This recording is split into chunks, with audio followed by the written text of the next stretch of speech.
Hey folks, this is Kalani. We have some amazing news for the new Conduit system coming in Shadowlands. You won't have to refarm them over and over again, it's not going to be a huge grind that takes forever with the 15 ranks, and you won't have to juggle anything in your inventory. This could actually end up being one of the better systems to come out of this expansion right now, and some of these conduits are going to get crazy powerful. We have a bunch of new info about how conduits are going to work, so let's break it all down. Before we jump in, be sure to pop by our live stream sometime over at twitch.tv/KalaniTV. We stream every Tuesday, Wednesday, Friday and Saturday at 12 PM PST, and we always love chatting with you wonderful folks, so I hope to see you soon. I'm not too sure where to begin, there is so much to talk about. I guess with the non-destructible part, we knew the dev team wanted to do something about how destroying your conduits over and over again would force you to farm those very same conduits from the same sources over and over again. That wasn't really going to be fun. They saw that as an issue after all of the feedback that was given in the early stages of the conduit system, and it definitely would have been. If conduits had gone live as they were first implemented, this would have been a huge blemish on the expansion as a whole, but thankfully that's been dealt with. This did raise the question though, of how will we manage our conduits? A library type deal like how Heart of Azeroth essences work? Maybe a vendor? Or does it just stay in our inventory and we have to use it over and over again when we want to swap?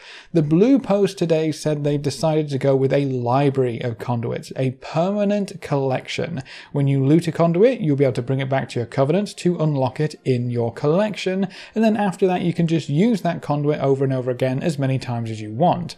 It sounds like it will be very similar to essences. If you want a certain conduit, just select that one in the menu. When you get a new conduit, you unlock it more or less exactly like how Essence is unlocked, and I wouldn't be surprised if a lot of players see an instant similarity to the Essence system. And I'm actually curious if that's maybe why they initially didn't want to use a library system for conduits. Maybe they thought everyone would just think it was essences again, and that would maybe dampen their excitement. I think it actually worked very well with essences. How they were presented and how you swapped essences weren't really the problems with that particular feature, it was almost everything else. Another similarity that conduits will have with essences is that you will be able to collect them from a wide variety of content. You can get conduits from raids, from dungeons, from PvP, reputations, world quests. Are you seeing a few other similarities here? There is one key difference between collecting essences and conduits though. Apparently conduits are going to have multiple sources where you can obtain them from. So even if one conduit requires you to PvP, it should have another source that might not be PvP. That should give us a few options for how to collect all of the conduits we want, and we shouldn't be pushed too hard into content that just simply doesn't interest us. That's a great change coming from essences, which had one fixed source, and if you didn't want to do it, it was more or less just tough luck. Conduits might also drop as extra loot, by the way, so they shouldn't get in the way of your normal dungeon or raid drops. At least I know that was the idea originally. They might have changed that with the new library function, but I hope not. Another massive difference between essences and conduits is how you level them up.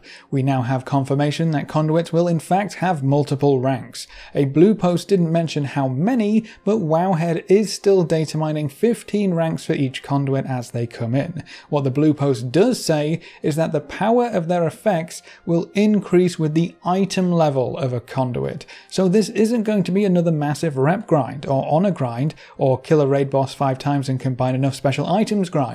The power of a conduit, or the rank of a conduit, will be tied to its item level and nothing else, from what we know so far. So if you're doing content that rewards higher item level gear, you should be able to get higher item level conduits, and therefore better effects from those conduits. The higher you go, the better your conduits will be.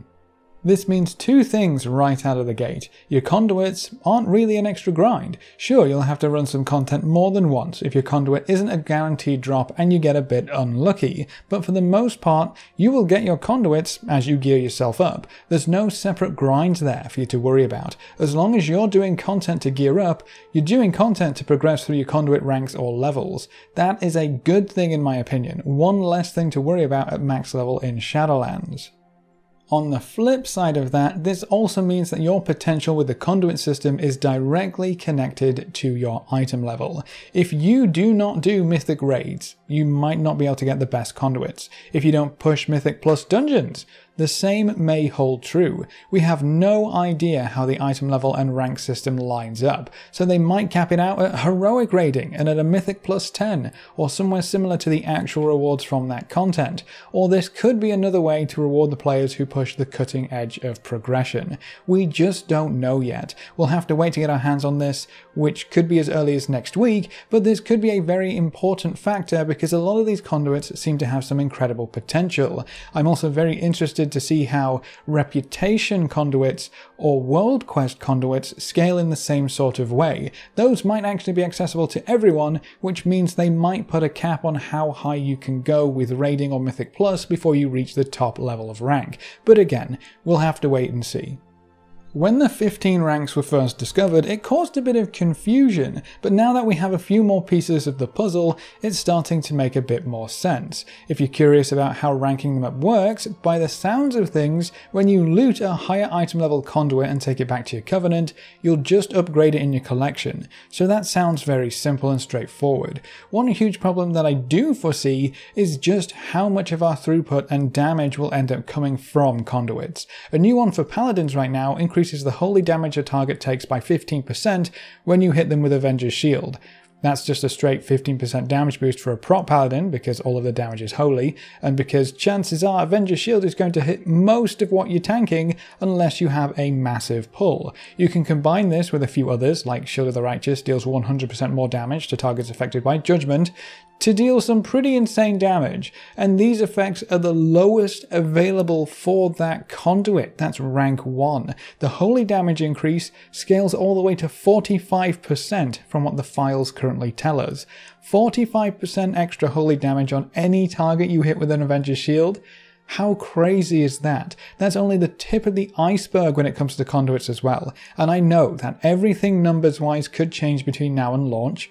In fact, a lot of this could change in the next few months, but conduits are shaping up to be powerful. Tying them to item level just creates a larger gap between players who take part in endgame content and actively hunt after the best gear, and the players who don't.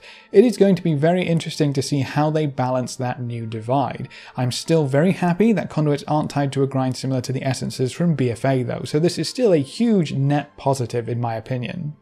It's not just conduits that will be more flexible though. Soulbinds will see some massive changes as well. For starters, your soulbind pathways will now be specific to your specializations. They finally listened and corrected a mistake that crippled the Azerite trait system in BFA. When you swap your specs, your soulbinds will swap with them. So if you load out one of your soulbinds for a DPS spec and then swap to a tank spec, you can set them up completely differently. This should work across all 3 soulbinds that you have and however many specs that you have. We won't be locked in for once. They haven't mentioned anything about conduit swapping over as well, but I would kind of expect them to. A lot of conduits are spec specific. What's the point in your soulbind swapping when you swap spec if the conduits don't swap with them?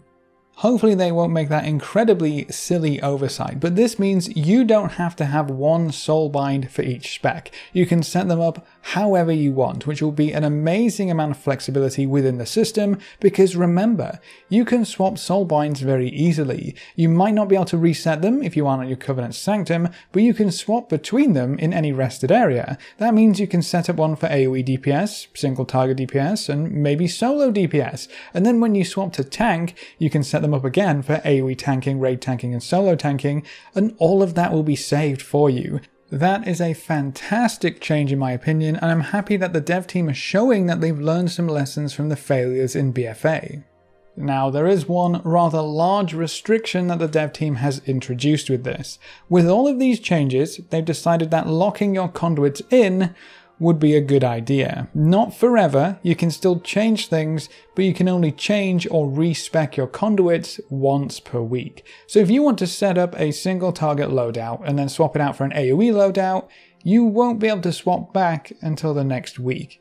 That's a fairly hefty restriction right there, and I can see a lot of players not being a fan of the idea. In the dev team's words, they still want there to be some friction when swapping conduits. They don't want it to be a free-for-all, which confuses me a little bit because that was one of the best things about essences. Sure, they took a while to grind. Sure, you maybe had to do some content you weren't fond of to get some of the better ones, but at least when you had them, you could use them whenever you wanted and wherever you wanted. As long as you had a tome, you could swap them around, providing you weren't in a Mythic Plus dungeon at any rate. Thankfully, we do have something to sort of get around this. The 3 Soulbinds to set up in different ways, and because they swap based on spec, we have much more freedom in that regard. It just seems kind of weird after all of these wonderful, magical changes to take another big step back with a weak restriction. But so much has changed until this point, so they may drop that restriction if it ends up being very frustrating to deal with and they get enough feedback on the beta. This does mean though that you will once again be limited in your ability to freely experiment with conduits and setups. That weak restriction is going to be a killer. But that's all of the news we have on Conduits right now and the dev team's plans for the system going forward. Again, this should be available to test on the beta next week sometime, or maybe in the build after that. I would say this is still a massive step forward though, a huge net positive overall. Not destructible, a library system so we don't have to carry them around, ranking them up seems easy enough, and spec-specific Soulbinds should make a lot of players happy. That week-long cooldown on changing conduits is going to be a mess though, but what do you think from what you've seen so far? Does this give you hope for the conduit system and the Soulbind system as a whole, or do you think it's still not going to work very well? Leave all your thoughts in the comment section below. If you want to explore the alpha or help us get ready for Shadowlands, you can find us over at twitch.tv/KalaniTV. We stream every Tuesday, Wednesday, Friday and Saturday at 12 PM PST, and watching the stream and coming to say hi is one of the best ways you can support the channel right now, and if you ever wanted to be included in the long list of names at the end of every video, a subscription on Twitch is the easiest way to make that happen. You get a free sub to any Twitch channel if you have Amazon Prime too, so be sure to take advantage of that. A big thank you to everyone who has subscribed on Twitch already and to our supporters over on Patreon. You can see their names floating by on screen. If you want to join these lovely guys and gals, well, now you know how. Remember to leave a like just below the video before you leave, and if you want to see more, make sure to subscribe. But apart from that, thanks for watching folks, good luck and have fun, and as always I will see you next time.